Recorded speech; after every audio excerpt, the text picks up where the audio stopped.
खुलुमबाय दिनैनि स्टुडिअ आं प्रणय दैमारि दिनैनि गाहाय गाहाय रादाबफोराव दङ आसामाव साबा बांलादेशी जिहादी हमजादों सिमन्त शेखरआ आंजों समान जानोब्ला 7 खेब जोनोम लाबावनांगोन जुबिन गार्ग बङाइगाव राखालदुबियाव गावनि बिसि आरो फिसाजोखौ बुथारनो फाव फान्दायनानै सासे हमजादों आसामनि साद' फरायसाफोरा इउक्रेननिफ्राय दिल्लीनि आसाम भवनाव सफैबावबाय ससियेल मिडियायाव सान्दानि भाइरेल जानायखौ गिबि मन्थ्रिया नायबिजिरनो बिथोन होदों आसाम मिउनिसिपाल बर्डनि बिसायख'थिया रबिबाराव फुंनि 8 रिंगायाव जागायबाय दानिया फैदो आबुं रादाबाव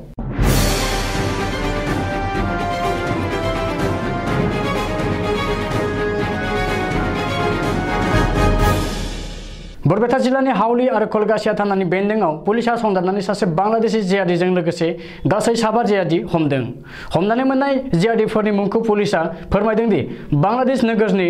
सुमन एबा मोहम्मद शफिकुल इस्लाम कलगासियानि बादशाह सुलेमान खान खायरुल इस्लाम नुसाद आली आरो हावलीनि ताइमुर रहमान खान बिसोर गासैबो आथिखालाव जिहादीनि खामानिखौ मावफुंलांनो थाखाय बरपेटा जिल्लानि दाब दाब जायगायाव स्रोदै मोबिलाइज खालामबाय थादोंमोन होननानै पुलिसा मिथिहोदों आसामनि मुंदांखा देंखोगिरि जुबिन गार्गआ बजालि जिल्लानि मालिपारानि मोनसे देंखो मोनाबिलि हाबाफारियाव बाहागो लाफैनानै बुंदों दि आथिखालाव देंखोगिरि सिमन्त शेखरआ गावबायदि एबा गावजों समान जानोब्ला 7 खेब जोनोम लाबावनांगोन मानो होनोब्ला सिमन्तआ दासान्दि गावनि रुजुनायाव मोनफ्रोमबो बिथिङाव गथ' गोरलै बायदिसो नोजोर होनो गोनांदि सिमन्त शेखरआ बीजेपी दोलोआव हाबनानै आथिखालाव डक्टर हिमन्त बिश्व शर्माया जायखौ बुङो बेजोंनो बुंफायो आरो बेबायदिनो बैसागो खुंनाय आरो खुङैखौ लानानै हिमन्त बिश्व शर्मानि बुंनाय बायदिनो सिमन्त शेखरआ बुंफादोंमोन नाथाय बेनि सोमोन्दै जुबिन गार्गआ बुंदों दि सिमन्त शेखरआ आरो डक्टर हिमन्त बिश्व शर्माया बुंनाय बायदियै आसामनि रायजो राजाया बैसागो खुङा होननानै गोख्रों रावजों सोंखारिदों चिरां जिल्लानि सिमायारि बङाइगाव जिल्लायाव सोमोनांथाव जाथाय जादों पुलिसनि सुलुङाव फोरमायनाय बादिब्ला राखालदुबि दनखि नामारि गामिनि नासिर आलीआ गावनि बिसि रसना बेगम आरो 5 बोसोर बैसोनि फिसाजोखौ बुथारनानै न' सिङावनो फबनानै दोननो थाखाय हाखर जावखानानै दोनदोंमोन मख'नो गोनांदि रसना बेगमआ गावनि जोनोमगिरि बिमा बिफानि न'आव आलासि जानो थांदोंमोन बे समावनो बिसिया न'आव गैयैनि सुजुगखौ लानानै नासिर आलीआ बै हाखरखौ जावखानानै लादोंमोन उनाव जेब्ला बिसिया न'आव फैयो अब्ला बै हाखराव बिसिखौ नारसोमनानै बुथारनो नाजानायाव बिसिनि गाबख्रावनायखौ खोनानानै खाथि खालानि रायजो राजाया खारबोनानै सुराद लाफैनायाव बै हाखरजों लोगोसे गासैबो थासारिखौ नुफैनानै रसना बेगम आरो फिसाजोखौ रैखा खालामनो हादों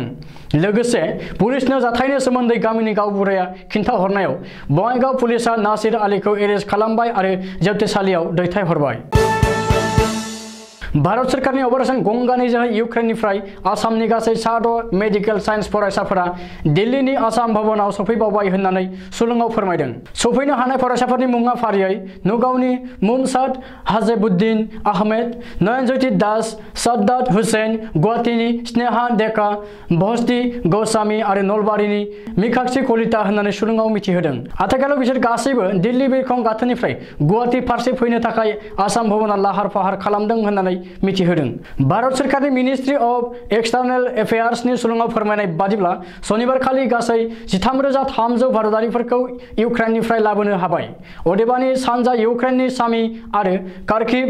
नोगोराव थानाय भारतारिफोरखौ दासिमबो लाबोनो हानाय जायाखै होननानै सुलुङाव फोरमायबावदों नाथाय अब्लाबो भारत सरकारा जिरायनानै थायाजासे बिसोरखौबो थाबैनो लाबोनो थाखाय नाजागासिनो दं होननानै सुलुङाव फोरमायबावदों सानजा कालचारखौ फोजोबनो थाखाय आसामनि गिबि मन्थ्रि डक्टर हिमन्त बिश्व शर्माया जाय समाव बयखौबो खावलायदों बे समावनो आथिखालाव ससियेल मिडियायाव सान्दा लानायनि सोमोन्दै भाइरेल जानायखौ नायबिजिरनो थाखाय गिबि मन्थ्रिया बिथोन होदों मख'नो गोनांदि तिताबर महकुमानि पराग प्रियाग मुंनि सासे आसु दैदेनगिरिया गावनि टुइटार एकाउन्टआव प्रफाइलाव आसामनि बिजेपिया सोनाब बेंगल बिजेपिनिफ्राय 1 लाख रां सान्दा लादों होननानै लिरदोंमोन बेनि हेंथायै आसामनि बिजेपि दोलोआ गिबि मन्थ्रि डक्टर हिमन्त बिश्व शर्माखौ फेसबुक पेजआव टेग खालामनानै अजद होदोंमोन आरो पराग प्रियागनि सायाव गोजोननाय गैयै फोरमायदोंमोन आसामनि गासै मोन 80 मिउनिसिपाल बर्डनि बिसायख'थिया रबिबाराव जागायबाय मोन 80 मिउनिसिपालनि गासै 2054 पोलिं स्टेशनाव मोन 977 वार्डनि थाखाय वार्ड कमिशनारफोरा सायख'जागोन। नाथाय बेनि थाखाय गासै 2532 बिजाथिफोरा बिजाथि महरै गसंदों। अदेबानि बिसोरनि गेजेराव रावबो कन्टेस्ट गैयाजासे सा 57 बिजाथिया देरहासार जाखाबाय। मख'नो गोनांदि आसामनि मिउनिसिपाल बर्डनि बिसायख'थियाव एबारनो गिबि खेब EVM मेसिन बाहायनाय जागोन। आसाम रायजोआरि इलेक्शन कमिशननि सुलुङाव फोरमायनाय बादिब्ला गासै 16,23,899 भटार्सफोरा भट होनानै गावबा गावनि लुबैनाय बिजाथिखौ सायख'गोन। बिसोरनि गेजेराव सा 8,32,348 हौवा भटार, 8,41,534 हिन्जाव भटार आरो सा 12 हिजरा भटार्सफोर दङ। बे बिसायख'थिखौ जाफुंहोनो थाखाय गासै सा 33 अबजार्भार आरो सा 20,000निफ्राय सा 25,000 सोरखारनि मावफारियाफोरखौ थिसननाय जादों।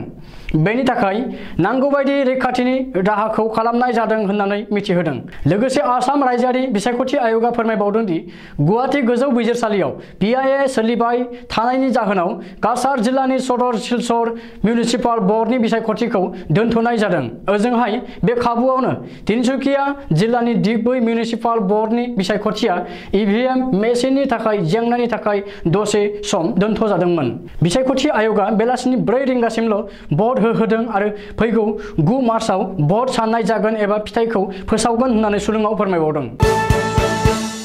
दिनैनि रादाबा एसेनोसै। गोजोन्थों।